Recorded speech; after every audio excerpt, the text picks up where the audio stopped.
On today's Technobabble, solving online audio challenges.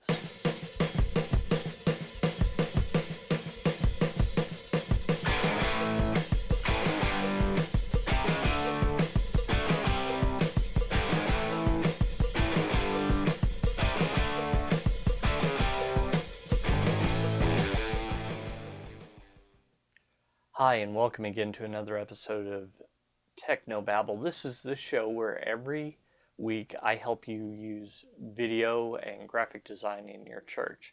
My name is Paul Allen Clifford, and I'm your host. I'd love for you to join the conversation, so head on over to trinitydigitalmedia.com/contact. There you can find all my contact information. Or if you're watching the video, then right below there's a place to comment. Just comment there. That's perfectly cool.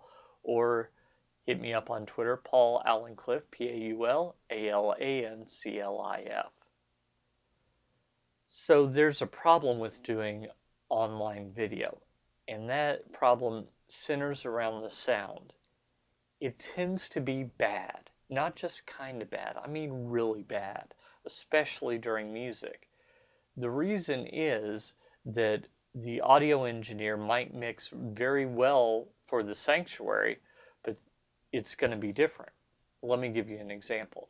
With drums, for example, acoustic drums are going to be much louder than all the other instruments. So when the drummer is hitting the drums, the rest of the instruments need to get louder to match the volume of the drums. So in the room, there might be absolutely no drum volume whatsoever. You might not even have the drums mic'd. Well, for online, that means that they're not going to hear the drums at all unless there's a little coming through the vocalist microphones. So that's a bit of an issue. How do we get around that issue? Well, I've got three different ways to do it, and we'll start with perhaps the best, but the one that most churches aren't going to be able to do, and then we'll move down. First, if you have the space, the money, and the people, it's best to put an audio engineer in a separate room, acoustically separated from the sanctuary, and let that person remix there. So the problem is you'll have more space you need another person that can mix the audio, and you need the money for the additional equipment. So I admit this isn't a perfect solution, but that's going to give you your best possible sound. In that case, the audio engineer can raise the drum sound while lowering the rest of the sound to get a really good mix for online. Second alternative, most audio mixing boards have what are called subouts. So they're channels that can be mixed separately. What you could do is have your audio engineer get a good pair of noise isolating headphones, not noise canceling headphones, because they add stuff in to cancel out noise. And you really want the audio engineer to hear as close as possible to what the people online are hearing.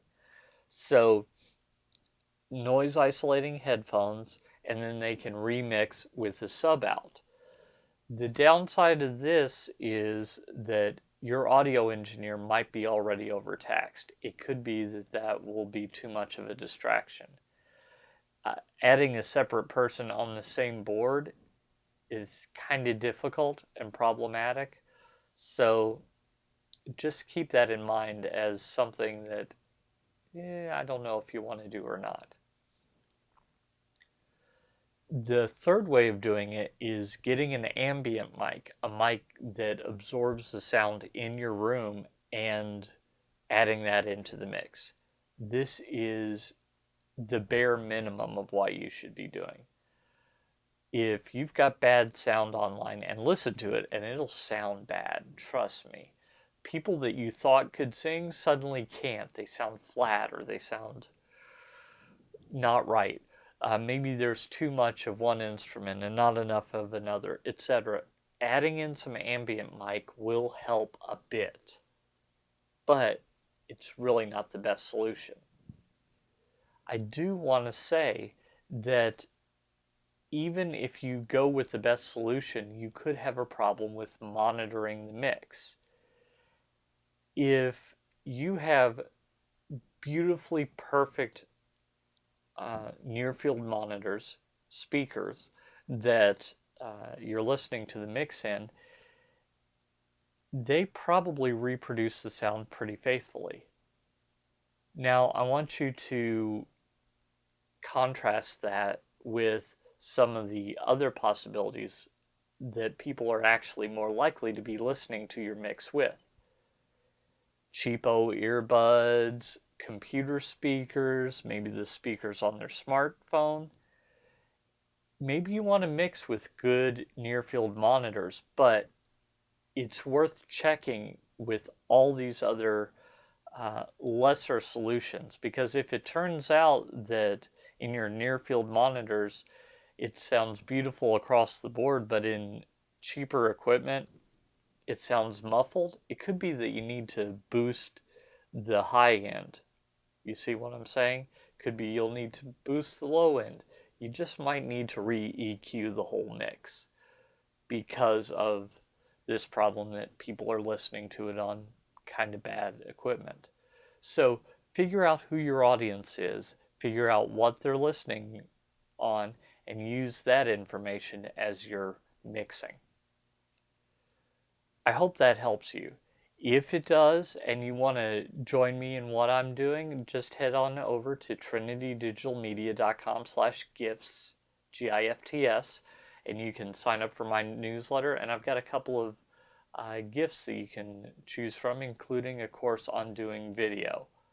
That's absolutely free, and I'd just love for you to join me there. So head on over and do that. Until next time, this is Paul Allen Clifford with trinitydigitalmedia.com. Go out and change eternity.